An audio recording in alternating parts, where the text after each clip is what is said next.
watching. Your love was never far. You made a way to get to me. You were the whisper leading me to your heart. Forever I belong to you. Now I can see clearly, my God, you for me. You won't let go. Your love won't let me down. And I know it's true. Yeah, I know that your love is all around. I believe in you, holding on to you, holding on, and I know you will never fail. I want all of you, you never change. Your love won't let me down.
Good morning, everyone. You guys were ready. I don't even have to tell you to stand up. Good work, everybody. We're going to sing some songs together, so feel free to join us. I was buried beneath my shame.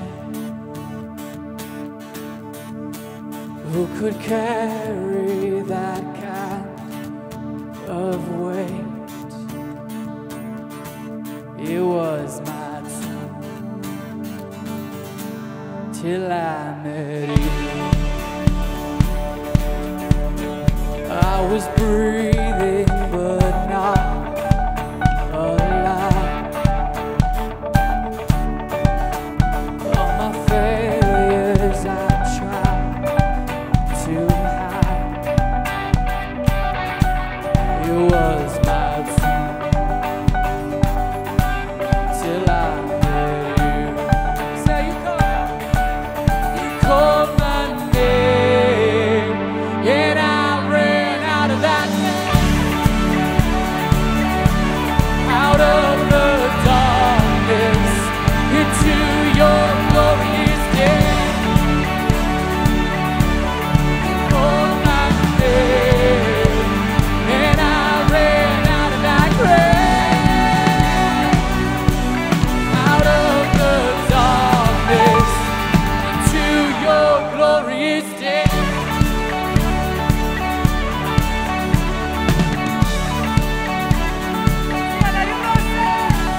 Your mercy has saved my soul. Now your freedom is all that I know.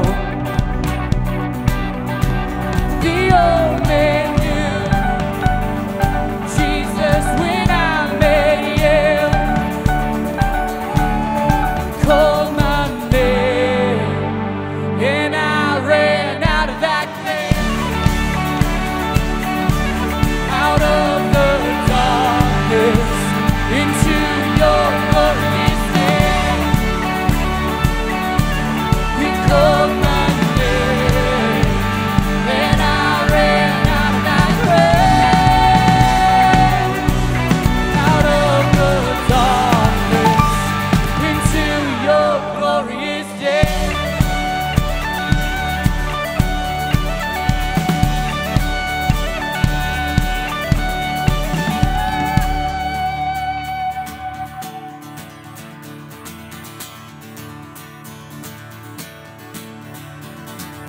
I needed rescue, my sin was heavy, but chains break at the weight of your glory.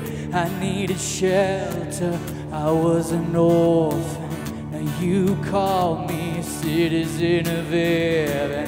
When I was broken, you were my healing, now your love is the air I'm breathing. I have a future, my eyes are open, 'cause when you call my name, I ran out of that grave,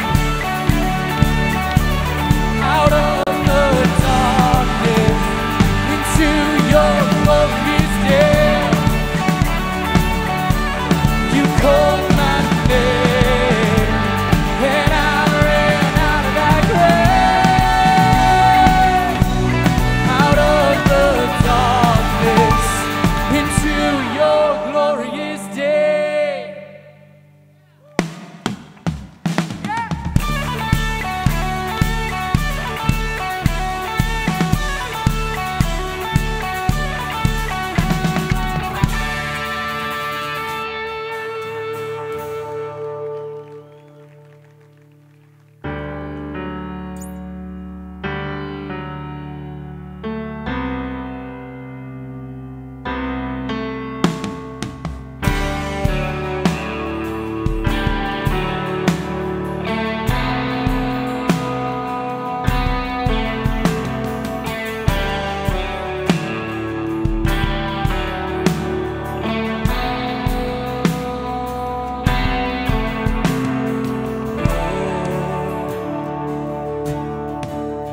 Mighty breath of God, come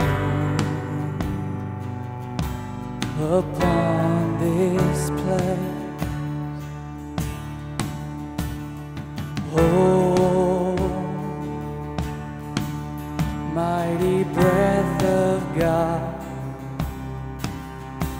come move in power and grace.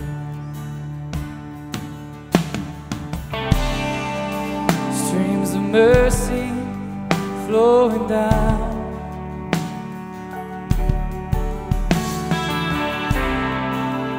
light of heaven all around, and it's falling to the ground.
Spirit of fire, fan the flame.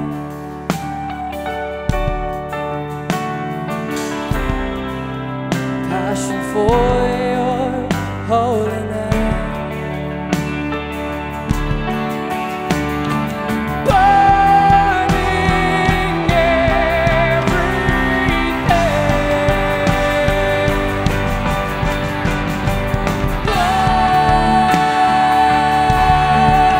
Almighty breath of God, move upon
Let your wind blow, your wind blow, let your fire fall.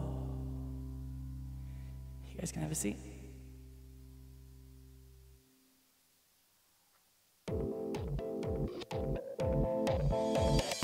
Hey everyone, I'm Andrew, and I'd like to welcome you to Discovery Church. We're really glad that you're here. Before we get back into worship, we've got a few things that we want to tell you about. High schoolers, pay attention. This is one announcement you're definitely not going to want to miss. In March of 2018, Discovery students are going on a missions trip to New York City. That's right, New York City. Your students are not going to want to miss this awesome time. Make sure to fill out an application at me2place.info. And if you have any questions about the missions trip to New York City, email the students team at students@me2place.com. Next up is the turkey drive. Here's Mark in the military community to tell us more about that. We've been doing the turkey drive for a few years now. It's been going great. But things have gotten kind of stale and routine. So this year we've reached out to our military community for some help to take it to the next level. We've got the Johnson family at 3226 Oro Blanco Drive. Fire when ready. 3226, got up, hang it. Fire! Fire! Fire! Maybe we'll just stick to letting Crossfire hand the turkeys out.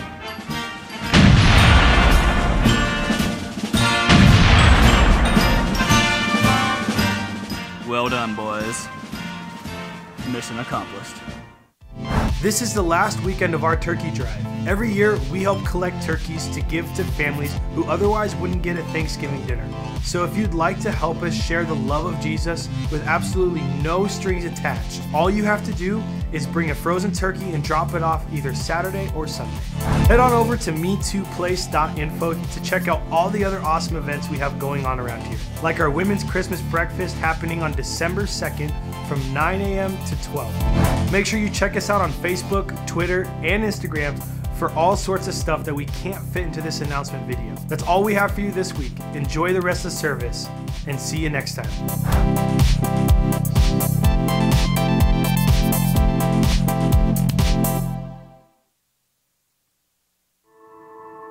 I grew up in the church. My dad was a pastor. His dad was a pastor. There was a lot of abuse, I guess. And when you don't want to hurt, I turned to drugs. And when you don't want to feel them, unfortunately, drugs work. And it doesn't make anything better. It just makes it go away for a little while. I was convinced for the vast majority of my life that I had a drug problem. And turns out I had a broken heart problem. I saw myself repeating the same cycles of abuse with my children and thought that, well, I'll take the coward's way out, and if I'm not there, how can I abuse my children? And so I wasn't a part of their life because I've been in prison most of it. It wasn't until I realized firsthand that even though I wasn't there to lay my hands on my son, by my choices and my actions, the pain that I'd caused my son, it was too much. Before I realized what was going on, I had a pistol in my mouth, and was too much of a coward, I guess, to pull the trigger because I wasn't ready to die. There was a lot of hurt in my heart, and it was broken, but he went in and scraped out all the old crap that I was holding on to, and I gave it to him, and that caused some healing and much needed healing. I would like to thank my mom, Sharon. The reason that I'm getting baptized is God says that when you make a choice and you choose to surrender your heart to Him and to follow Him, this is one of the steps that we need to do. I choose Him. I choose freedom. I choose sobriety. I choose to surrender my heart to Him and just let Him do what He has and wants to do with my life. So that's why I'm here. That's why I'm doing it.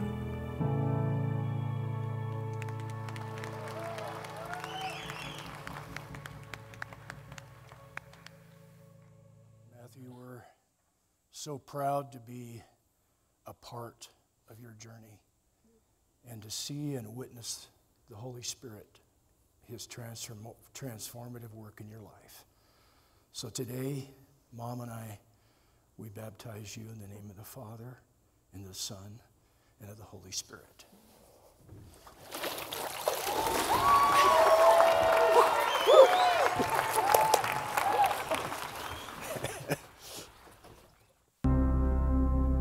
I was in the Army and I was stationed in Korea. I got pregnant and I had my daughter. When she was born blue, and they had to rush her to another hospital and give her a blood transfusion, and I knew that God was there with me then, because then she wouldn't have made it. He just gave me peace, telling me that everything was gonna be okay, because I was actually taking blood from her when I was pregnant. So she probably shouldn't have even came out alive when she was born. Well, I've pretty much had Jesus in my heart the whole time, but it wasn't as strong because the churches that I went to kind of looked at me differently the way that I was, you know. So it wasn't the best, and there was times where my faith had fallen back because of that. It kind of strayed me away from God. There was times where I didn't have faith at all. I didn't believe. And it was strictly because those churches, they made me feel like I wasn't good enough to believe in God. My boyfriend brought me to DCC, and just the way that people treated me here wasn't any different. They just treated me like I belonged here, like God loved me no matter what. I recently had a miscarriage a few months back, and I think if that would have happened when God wasn't so present in my life, I probably would have turned my back on him. And this time I just leaned on him, and so he's pretty much been my backbone through everything. I like to thank my boyfriend Gabriel and his mom Jenny. They brought me here, and they've been through everything with me, so they're the reason that I feel so strong in my faith today. I'm getting baptized today because I just know that God has always been with me. I'm not gonna worry about anything that happens to me. I know that he's here for me, and that's the reason why I want to get baptized today.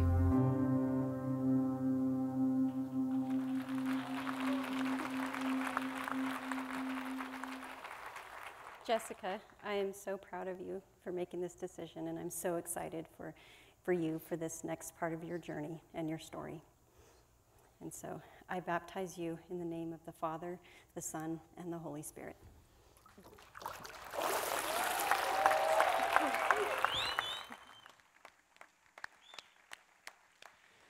We're going to jump into a time of communion here this morning. This is how we remember the sacrifice that was made for us. The sacrifice that was made so that these two stories that we just heard could have an ending that is worth it. So there could be light at the end of the tunnel so that all of us could walk into a life worth living. We have that honor, we have that joy through the sacrifice that Jesus made for us. He chose to go to the cross and to die so that each of us could really live. So what's going to happen is a tray is going to go up and down the aisle with a little wafer and a little cup of juice representing the blood and body. We're not going to take it together. Take it on your own time. But let this be a moment of stillness in the midst of the chaos of all of our lives, the busyness, the demands. Let all of that fade away just for a few minutes. Just sit and remember. In remembrance of what was done for us, in remembrance of what is dragging us into the light. And then take those as you see fit. If you've never been here with us before, you're going to hear those little plastic cups shattering all around the room. It's the symbol that the things that held us in bondage, the things that held us in darkness, have been shattered and have been broken. And that when Jesus said it is finished on the cross, that was the final word. There is no power that can put those things back together. They have been shattered and broken forever. And we have the victory. All we have to do is reach out and take it. And if all of this is real weird and you don't know what's going on, you're super uncomfortable, I get it, it's totally fine. Just pass the try on to the next person without taking anything. There's no shame, judgment, condemnation, anything like that. Just pass the try on to the next person. You and your story are safe and welcome here right where you are, just as you are. So let's pray, and then we'll share in that meal together. God, we thank you that you love us the way that you do. This relentless, passionate pursuit of our hearts, God. That you didn't just make all of this and set it in motion and walk away, but you are active and you are participating. And we have this opportunity to sing to you, to play with you, and to dance with you, and it's right in front of us. And God, we thank you that you gave us that opportunity through the blood of your Son. That everything that separated us was washed away. That you gave us full, unmitigated access to you. We ask as we share in this meal that we remember the sacrifice that was made. And that as we sing these songs afterward, that we take advantage of that access that we have. We take advantage of the fact that you are pursuing us. We just have to open our eyes and see you all around. In your name we pray. Amen.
You guys stand with us as we continue to celebrate this morning.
presence of my Savior.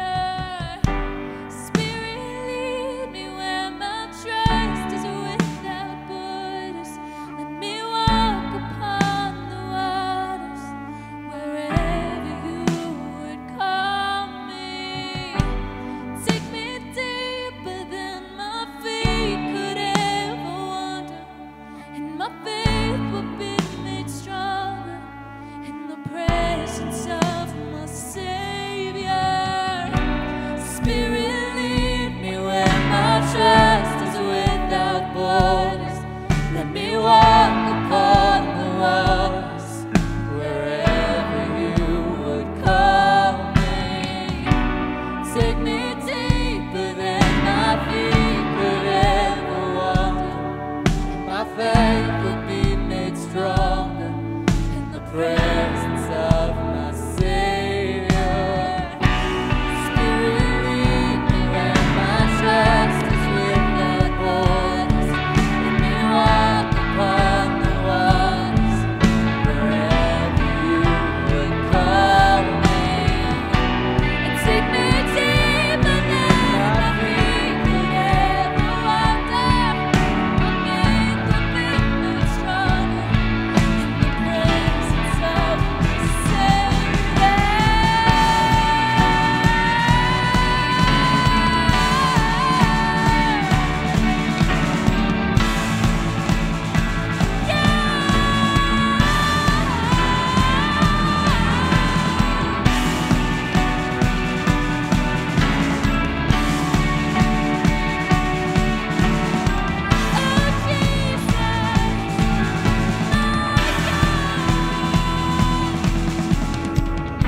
So I will call upon your name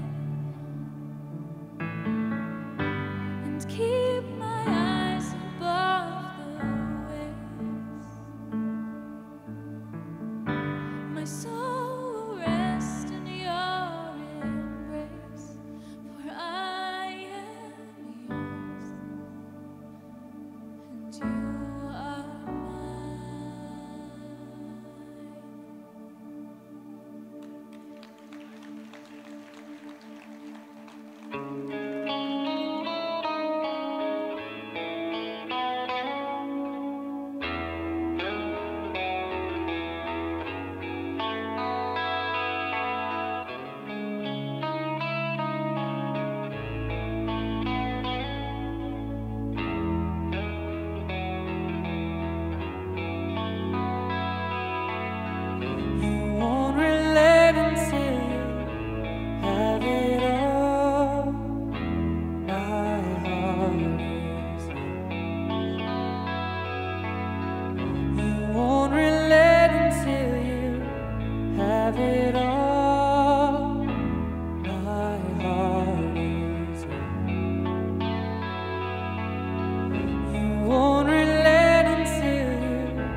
time, this place where we can come and we can sing these songs to you. In your name we pray. Amen.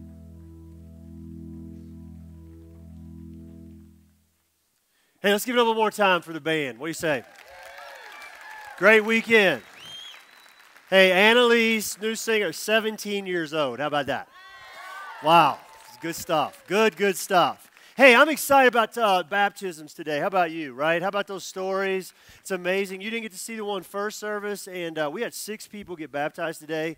1 first service, 3 in between, and then 2 in this service. Is my math right? Yeah, that's 6. And here's the thing you don't know about that. You know, it involves sacrifice when we decide we're going to follow Jesus. It really involves sacrifice for these people today. You see them, pat them on the back, because we came in this morning, the baptistry was trashed, and we had to refill it, which means that water was really, really cold. They paid a price to say, I'm a follower of Jesus today. So you need to, you can give it up for them. You need to hug them and give them a sweatshirt or something. I think we gave them all sweatshirts too, just because we felt so bad. But there you have it. Hey, good to see you this morning. Good morning to you. Welcome to this place we call DCC. We are pumped and thrilled and jazzed and excited to have you with us today. Always true that you've decided to spend a little bit of your weekend heading into Thanksgiving week with us. And, you know, Thanksgiving's coming Thursday. You're aware of that, right? And kids are happy because they're out of school and all that. I want to say something about Thanksgiving weekend. I haven't spoken on Thanksgiving weekend in like 5 or 6 years, something like that. And a lot of you have come to me and say, oh, my family's in town and I want them to come and hear you preach and all this stuff. So I'm up next weekend. I just want to tell you that, so no excuses. I expect you to bring your friends and your family, and we're all going to be here for Thanksgiving next weekend. I'm really pumped about that. Hey, thanks for being here. It always means a lot that you're here. That's always especially true, though, if you're brand new. If you're a brand new friend here for the very first time. And if you are, we want you to know you're in a room today full of people exactly like you. We've all made mistakes, big, bad, ugly ones. We've hurt people in our lives. We've been hurt by people. We have parts of our lives and stories that are a mess and that mistakes that we made, things we want to change, erase, delete, and do over. We have issues and challenges and worries and stresses just like you. That's why if you hang around with us, you're going to hear this time and time again. Me too, me too, me too. All of that to say, hey, thank you for taking a chance on us today. And we really do hope you want to come back and do this again with us very soon. So special shout out to you if you're brand new. And of course to all of our online friends checking us out right now too. Good to have you with us. Hey, so if you haven't been here before or you haven't been here recently, I want to just cover a couple things that we've talked about in this series so that we're all on the same page as we jump back into this together today. We're in a series called Your Story is Safe here. And we've been talking about how church should be a place where your story is safe. That's a given in this place every single week, but it should be that. Not only that, though, church should be a place where you find out and bump into and experience Jesus and learn that he loves you no matter what. And that regardless of how your story reads, your story is not the exception to that statement. So we talked about that. And then we talked about how Jesus came to bring us hope. That too many people come to church and they leave church with no more hope than they came in there with. But Jesus didn't draw this thing up that way. He came to bring us hope, not only for heaven someday. Yeah, that's going to be amazing. But he came to bring all of us hope in our lives and in our stories today too. And as we talked about that, what we said was, the problem is there's lots of stuff getting in the way of that in our lives and stories. So we spent an entire week talking about one of the things that's keeping us from this hope that we're looking for, that's blocking us or getting in our way. And we said, if we want to find this hope that exists, that is possible for us in our lives, we have to know and understand the enemy. There is an enemy in our story, and we've got to know that, and we've got to understand how he operates in our story. So we talked about that. Then we shifted gears, and we talked about when things hit your life that weren't your fault, that are beyond your control, that just devastate you, you got nowhere else to turn. We talked about how we need to learn to turn to God in those moments. And just like he did with his son Jesus, even when he doesn't take the suffering and the hurt and pain away, he shows up and he provides us with the comfort and the strength that we need, everything we need to get through it. All right, so that's kind of the journey we've been on. 2 more weeks, this week and next week. We're coming down the back stretch. There's a lot more to talk about as we wrap up this series, and that brings us to this moment today. So Mondays in the week are typically my day off. Now, they're supposed to be my day off. I should say it that way. I don't do a good job of taking that day off. That's not a good thing. It's a bad thing.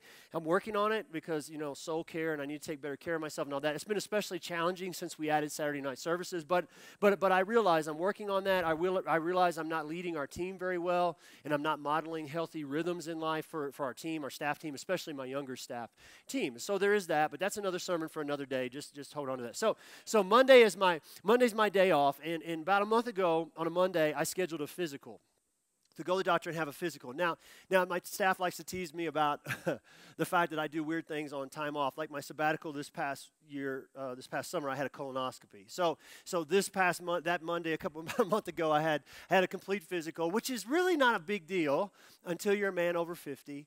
I'm not going to explain that. Ask your dad on the way home. Okay, so Dad, sorry about that. You get to have a discussion. So anyway, so they do this complete physical, lab work, all that. Hey, they check my testosterone. I'm good. I don't need Nugenics. It's all good. But they discovered that my cholesterol level, especially my bad cholesterol, was just a little bit high. And doctor didn't like that. He said it's not good. So he said more exercise. You got to eat more like rabbit food, lettuce kind of stuff, and less burgers and fries, which was really discouraging to me. It discouraged me. I said, can't you just give me a pill or something? I mean, because like burgers and fries are my love language. It's like, oh, I just can't give that up. And he said, no, you got to do it. And then more exercise, which I don't have a lot of time and extra margin in my schedule, and so that's a challenge. Well, yes, I was here for Stu's sermon last week, so I'm working on that too, right? So it's just a problem for me. So what's the point? There isn't one. I just like talking about it. There is a point. I promise you, there's a point. Here's the point. I want my cholesterol level to change. I just don't want to have to do much to change it. Does that sound familiar to you? See, here's the thing. As I've thought about that, I realized that really lines up well with what we're talking about in this series. See, here's my guess. You came in here today. You're not only looking for a place where your story is safe, you're looking for a place where you can find some help in your story. You're looking for a place where you can find some hope in your story.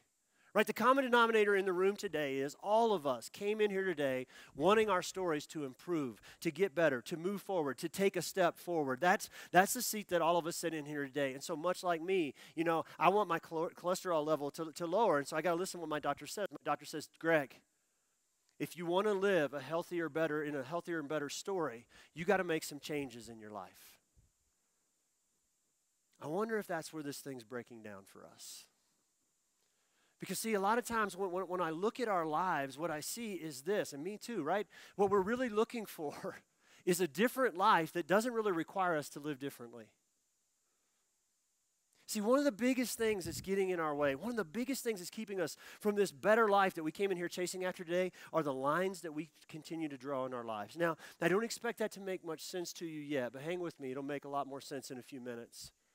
One of the biggest things that's keeping us from the life we're looking for are these lines that we draw in our lives. Maybe I'm wrong about that. Listen, just hang with me. Just jump into this together. Let's talk through it, talk about it, and let's just see, okay? All right, if you got a Bible, we're going to John chapter 1 first today. So we're going to John chapter 1 first, and then we're going to 1 John, two different books written by the same guy named Bible scholars, right? All of you, you're brilliant. Go home and impress your friends, right? Guess who wrote John? John. There you go. It's impressive, all right? So listen, if you don't have a Bible, they're on the back tables. If it's weird to get there now, grab one on your way out. You can hit our app, YouVersion. You can read off the program, that piece of paper. You can just read with me on the screens. We're going to start with just one verse today. John chapter 1, verse 14. Here we go. The Word became flesh and made his dwelling among us. And we've seen his glory, the glory of the one and only Son who came from the Father, full of grace and truth. Okay, spoiler alert right out of the gate this morning. The Word that John describes here, the Word is Jesus. All right, there you have it. This is the Christmas moment. This is the Christmas moment. By the way, when's Christmas? Like 5 or 6 weeks, isn't it? Last night I said that. Somebody yelled out, "Shut up!" I know my shopping's not done either. So anyway, this is the Christmas moment, right? John starts his book a little different, not away in a manger. He's describing the same thing. This is when God steps into the story that he's writing. God's stepping into the story he's telling in the form of his Son, baby Jesus, right? Who's fully God, fully man, full of grace and full of truth. Now that's a lot of full ofs for us to talk about. So let's talk about it this way. Full in the Greek, the actual language here, in the Greek is the word pleres, P-L-E-R-E-S, which means like to the brim. In other words, so full that you can't add anything else to it. So baby Jesus, born in the manger, comes to this world full of grace and full of truth, which is great and amazing and incredible, and we're going to celebrate that on the other side of this next coming weekend. We're going to start celebrating that heading into Christmas, which is great. But the question is, what does that have to do with me and you? What does that have to do with this series? What does that have to do with our stories? That is a great question. So let's get started. Let's walk into that. Let's start grace. First things first, let's start with grace. Jesus was a man full of grace. I like to say this. He was a man of unlimited grace. Jesus was a man of unlimited grace. Now, that's great, but what about us? All right, make this question personal. I got a few questions today, 3 of them. Here's the first one. Where are my grace limits? Where are my grace limits? Why am I asking that question? Because we, unlike Jesus, all tend to have them. See, all of us tend to, they happen in different places for us now, but we all tend to have our grace limits. So the question is, where are you drawing grace lines in your life? Like, I'll extend grace to you and you, but not you. I can extend grace here, here, and here, but not there. I mean, what does that look like for you? Where are you drawing grace lines in your life? It's a very important question.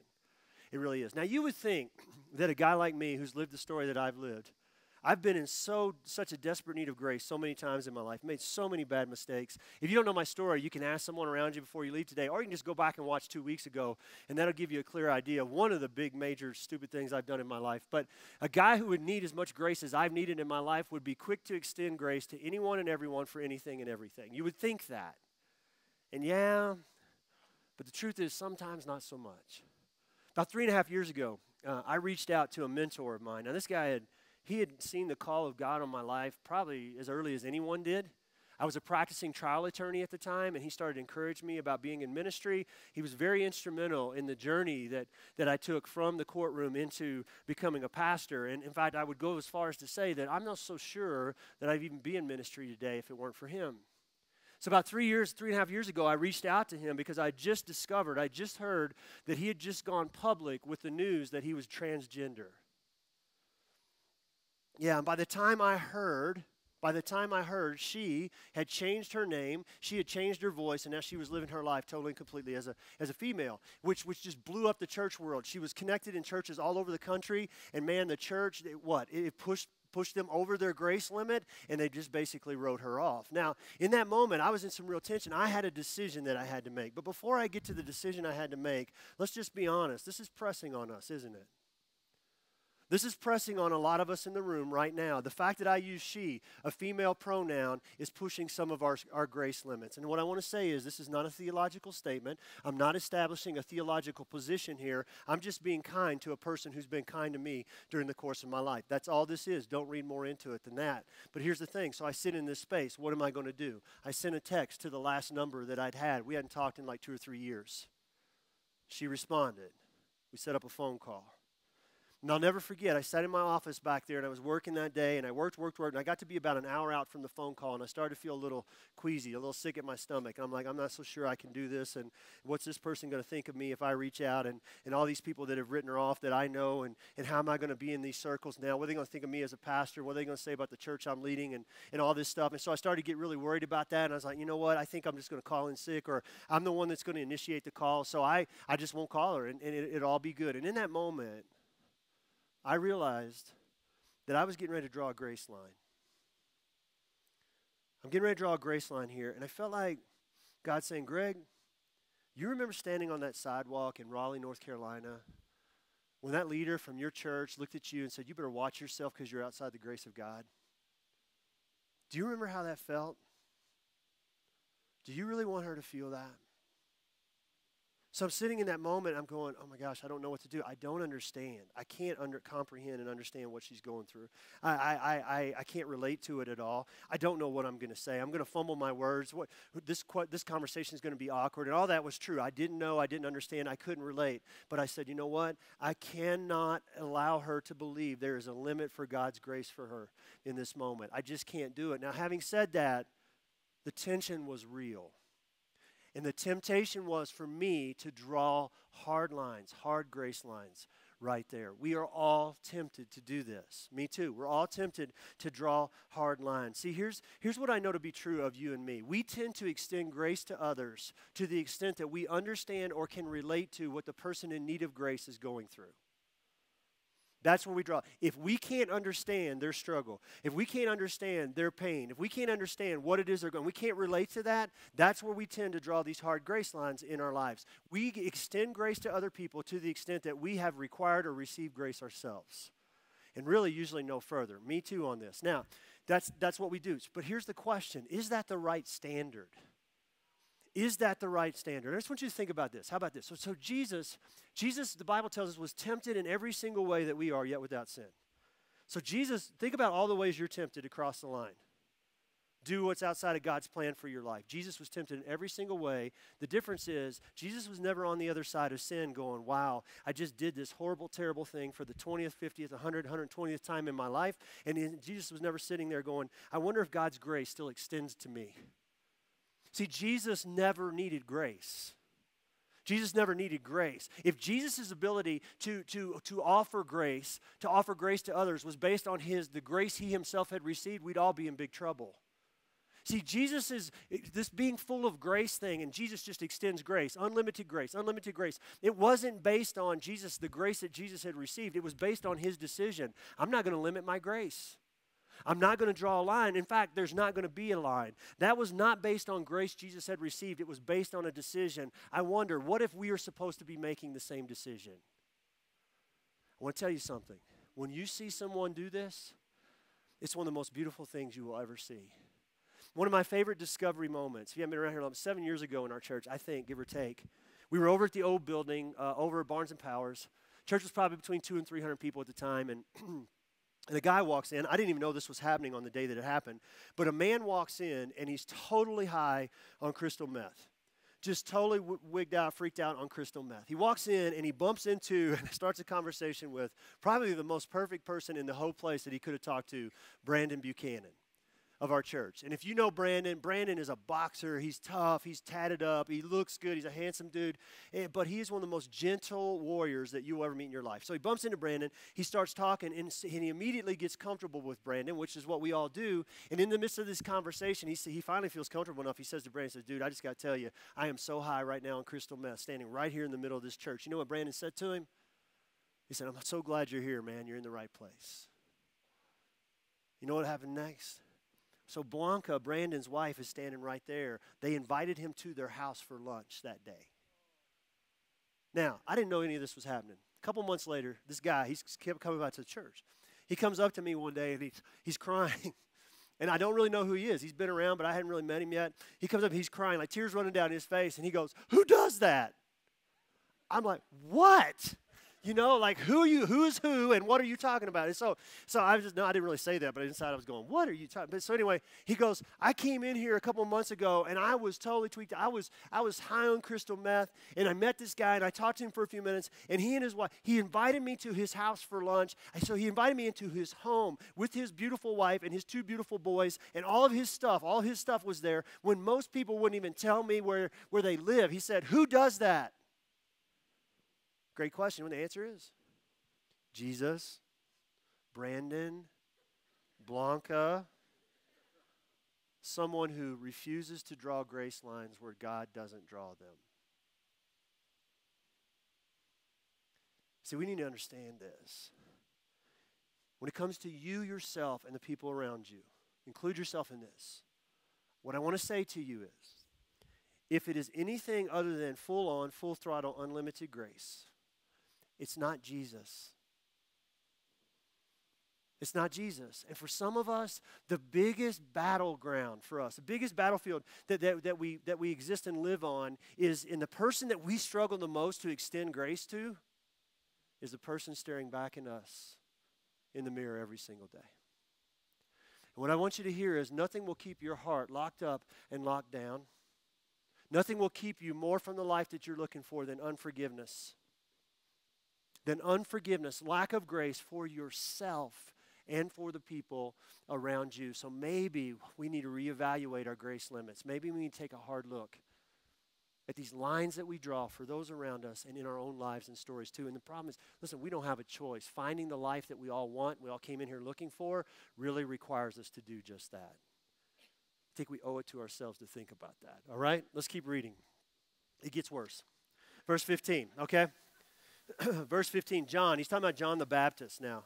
John the Baptist testified concerning him. He cried out saying, this is the one I spoke about when I said, he who comes after me has surpassed me because he was before me. Now that's a little confusing. He's talking about the fact that Jesus was here at creation before John was born and all that stuff. All right, so out of the fullness we have all received grace in place of grace already given. Now this is the part I want us to pay attention to. For the law was given through Moses, grace and truth came through Jesus Christ. When Jesus Christ hit the scene, baby in a manger, something shifted. So we had law, truth, truth, truth, truth, truth. We had the rules and the regulations. Do this, don't do this. Do this, don't do this. Do this, don't do this. The law of Moses was in place. Jesus hit the scene, and now it's not only truth, still got truth, but we got grace and truth. We've already talked about the grace part. Let's talk about the truth part. Jesus was full of, full on, full throttle, I like to say uncompromising truth, which is great. But that's Jesus. What about you and me? That's the question, right? So second question for today. First one is, where are my grace limits? Second question is, where am I opting out? Where am I opting out? Some of the things that are standing in our way the most. The tendency that we have to limit grace and to opt out of truth. Jesus was full of unlimited grace and uncompromising truth. So as we think about truth in our lives and stories, where am I opting out, adjusting, or compromising the truth?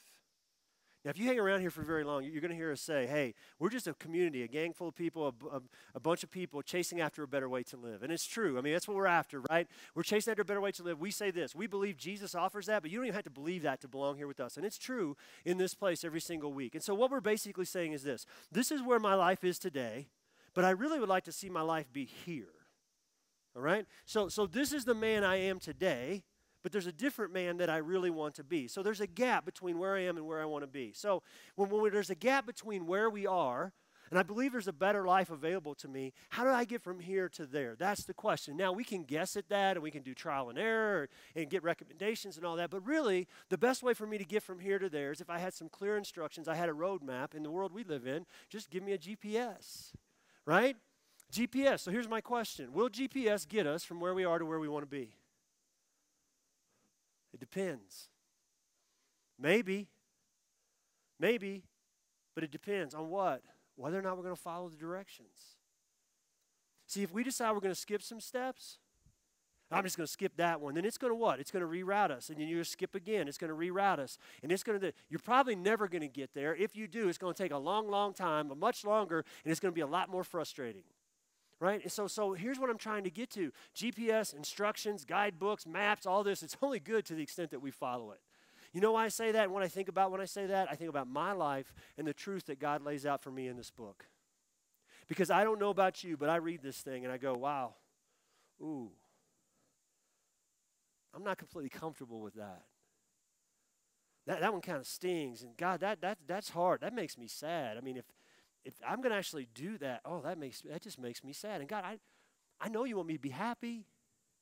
That doesn't make me happy, so I'm just going to turn the page. There's got to be something better on this page over here. I say, oh, yeah.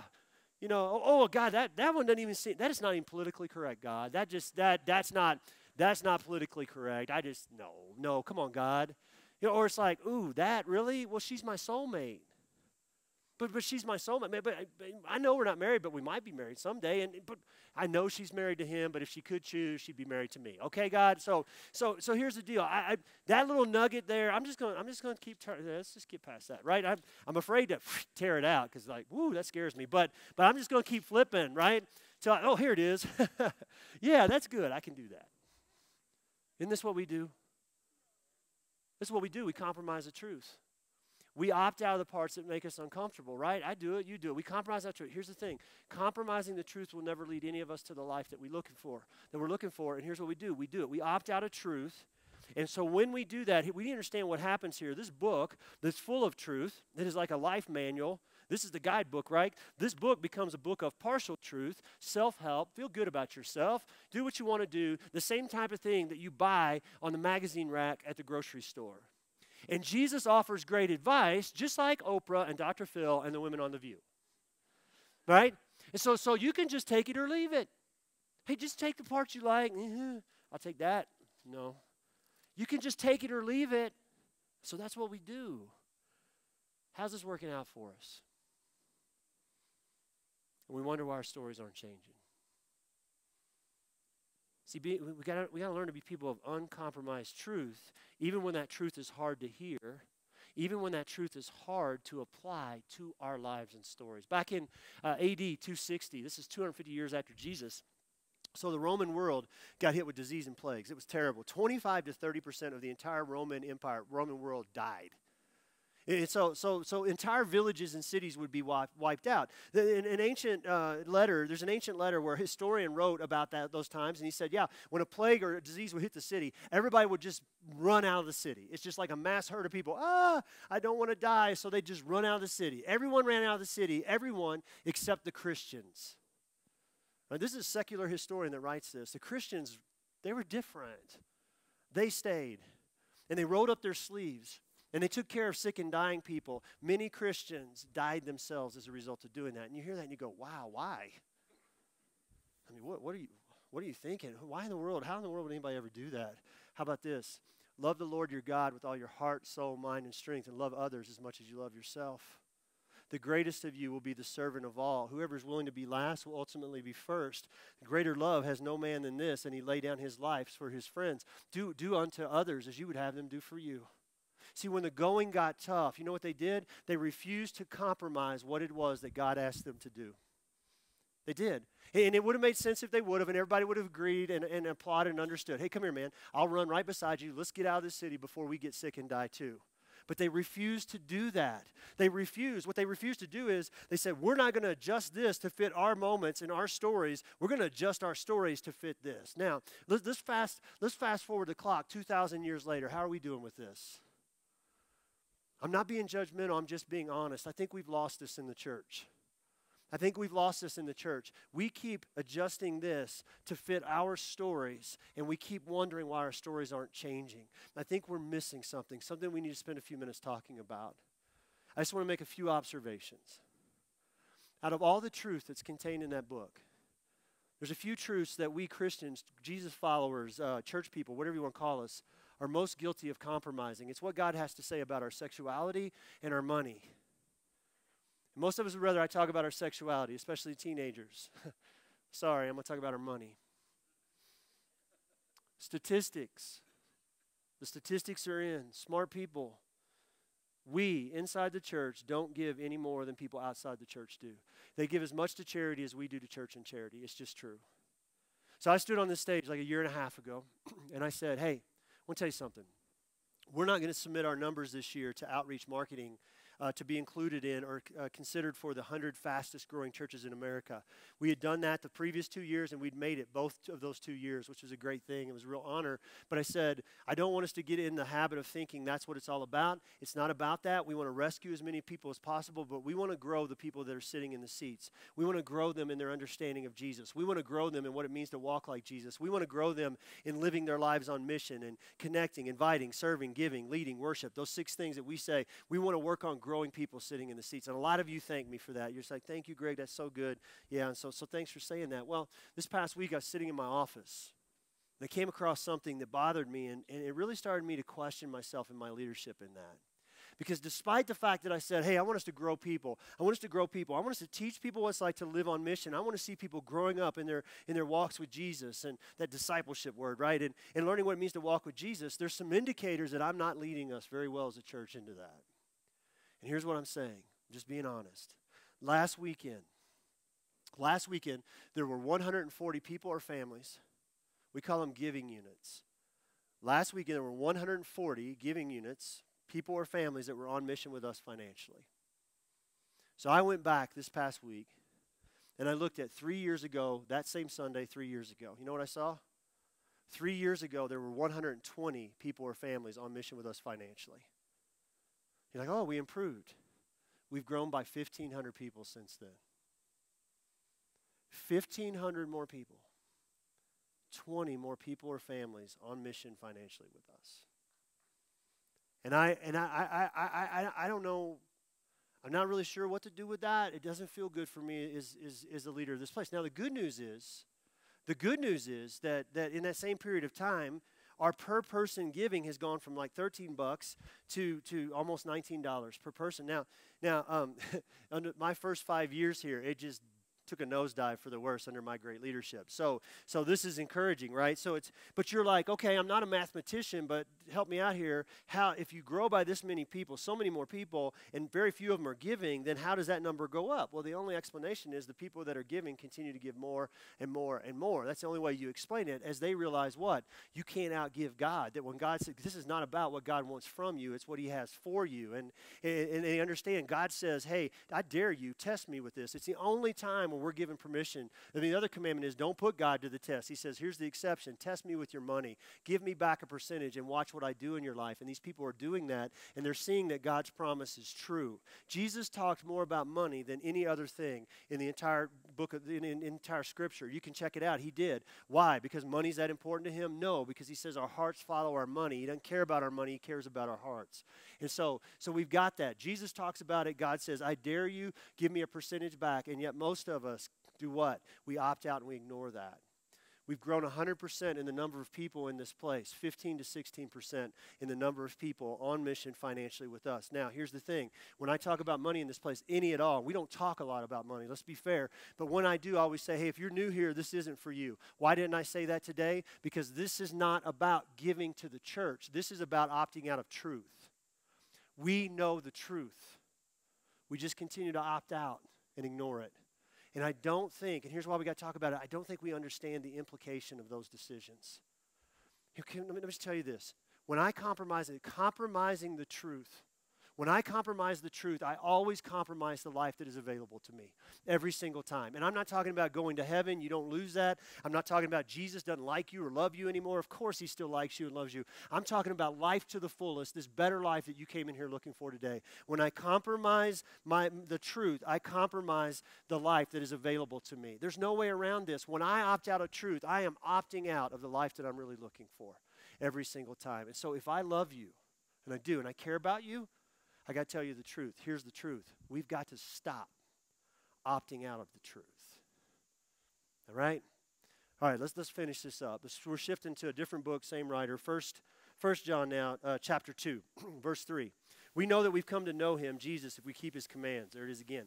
Whoever says, I know him, but does not do what he commands is a liar. The truth's not in that person. But if anyone obeys his word, love for God is truly made complete in them. This is how we know we are in him. Here it is. Here's the test. Whoever claims to live in him must live as Jesus did. There it is. If we claim to be followers of Jesus, we got to live like Jesus did. How did Jesus live? Full of grace, full of truth. So we got to stop limiting grace and opting out of truth. But how do we do that? That's the question. How do we do it? Well, it starts, we got to understand why we do it. So last question that we have time for today, and then we'll get out of here. Here it is. What's driving where I draw the lines?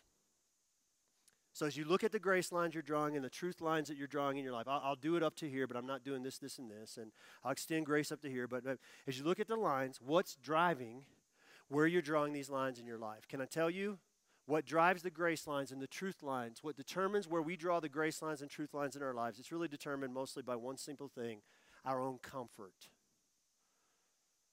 Our own comfort. Got some good friends, been part of the church for a long time, love them, great people, love God, love people. They've recently decided they're going to leave our church. I haven't heard it from them. I just heard it secondhand. But one of the reasons for that is because we had a guest speaker in the last couple months who was on stage, and he said he's got a good friend who's openly gay. He said, I don't agree with his lifestyle. We know that, and we agree to disagree, but I love this guy, and he's a good friend of mine, and they weren't comfortable with that. And we want to be comfortable, don't we? I want to be comfortable. You want to be comfortable? You do. We want this place to be comfortable. We get this comfort thing is a big deal to us, and yet think about it. It's not a word that Jesus has ever used to describe what following him really looks like. Never. He says, deny yourself. Take up that heavy cross every single day, daily, and follow me. And he says, you want to be first? You're going to be last, because the last become first. And greater love has no one than this, that they lay down their life for a friend. And when you're willing to lose your life, that's when you actually find it. He says, in this world you will have trouble. See, I got to tell you, I feel like I need to ask us a question today before we get out of here. And it's not an easy question. It's not a popular question, but it's a necessary one. Because here's the deal. We're sitting here, and we keep waiting for our stories to change. It's that thing, Beautiful Things, that song we sang a couple weeks ago. I love it, right? I'm wondering if my life can really change at all. That's what we're saying. I'm wondering if it can change. Will God make something beautiful out of my life? And we keep sitting back and waiting for that to happen. I think it's what makes this question so necessary. And here it is. Are you ready? What if being completely comfortable is never completely Christian?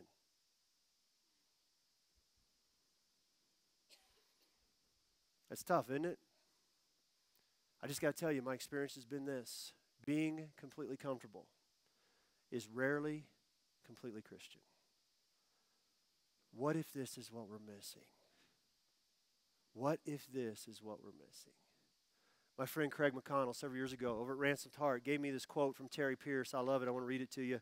It's from his book, Love All, Serve All. He says this, there are many people who think they want to be matadors, only to find themselves in a ring with 2,000 pounds of bull bearing down on them, and then they discover what they really wanted was to wear tight pants and hear the crowd roar.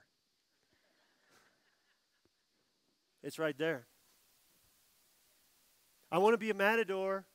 I want to wear the tight pants and have the girls say, ooh, and hear the crowd cheer for me, but I don't really want to face a 2,000-pound bull. I'm not into that. There's a lot of truth in that statement, isn't there?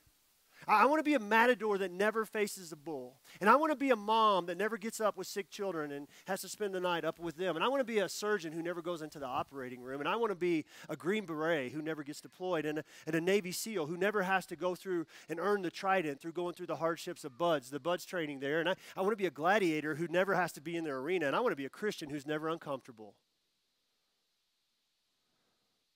You can't have one without the other. You cannot have one without the other. Here is our problem.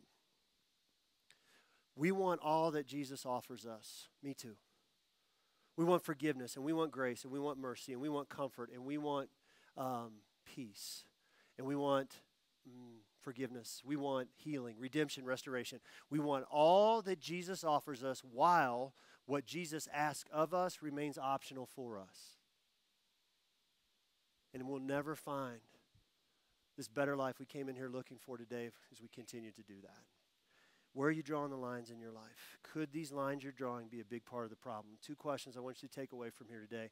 Where am I drawing grace lines for myself and for other people? And where am I opting out of truth? Jesus came from the Father full of grace and truth. And if we claim to follow him and we want the life that he came to bring us, we must learn to live as he lived. Let me pray for us. Jesus, this stuff is tough. This stuff is tough. And I know that so many times in my own life and story, Jesus, even today, I want everything that's available to me. I want comfort, and I want strength, and I want peace. And I want my story to take a turn for the better. And you say all things work together for good. I want that. I want every single promise. You never leave me or forsake me, that you're there in the midst of the storm. All that stuff. I want everything that you offer me. But sometimes, Jesus, I don't pay much attention to the things that you're asking of me. And so forgive me for that. I pray that you'll open our eyes. Open our eyes to see where are we drawing lines in our lives that you're just not in that. And where are we holding back this and keeping ourselves from this life that you came to bring us? Not eternal life, not eternity, not salvation. I'm talking about Jesus. This life to the fullest, this better life that's available to every single one of us today. We all came in here because we want that. We want to walk out of here with more hope than we walked in here with today, Jesus. And that hope is in you, and it's in that life that you came to bring us. Help us to see the things that are standing in between us and that, and to walk into that stuff with you. Would you help us to be people that don't limit grace and that don't opt out of truth? That's our prayer, Jesus. In your name, amen. Hey, please don't leave. Just don't leave for just a second. Couple things. Okay, first is this. We could use your help. I know a few weeks ago with Trunk or Treat, I asked if you could stay after second service and help us. I want to ask for that again today. We are trying to just quickly clean the building, and if we get a bunch of people to stay, it won't take any time at all. So if you can give us 15 minutes, a half hour, we can knock this thing out, and then our cleaning crew will be able to enjoy Thanksgiving week this week. We can get this thing ready to go for next weekend, and we'll be good to go. If you can do that right after I say see you next week and people make their way out, just come down here to the front around the stage area, and we'll have some leaders here that will direct you, and boom, we'll knock this thing out. Thanks in advance for your willingness to do that. Turkeys, okay? I think the truck's been filling up some this morning. If you brought them, If they're on the seat next to you, that's cool. Should have put it in the truck, but that's cool. Drop it in the truck on your way out. Or if you want to go get one, it's not too late. The truck will be here for a little bit longer. You got time to run to Walmart supermarkets right down the road and get one. So some family, in addition to yours, they won't know who we are. They're not going to hear it's Discovery Church, but they're going to experience the love of Jesus with no strings attached this Thanksgiving, and that's what it's all about. So help us out with that. We want to fill up that turkey truck. Hey, if you have questions about getting connected, next steps here, go out the doors, look left, room called the garage. If you want prayer to talk to someone about what's going on in your life and story, under the screens to my left and right here, right after I say see you next week, there'll be people there to meet you, greet you, talk with you, and pray with you. Last but not least, you want to get on mission financially with us. We don't pressure people. We don't, and we don't pass anything. We hang boxes on the wall. You can hit our app or our website if you'd like to do that electronically. Hey, I'll be out by the fireplace if you want to talk to me. I hope that to see you back for Thanksgiving weekend with a bunch of your family and friends next weekend. Have a great week.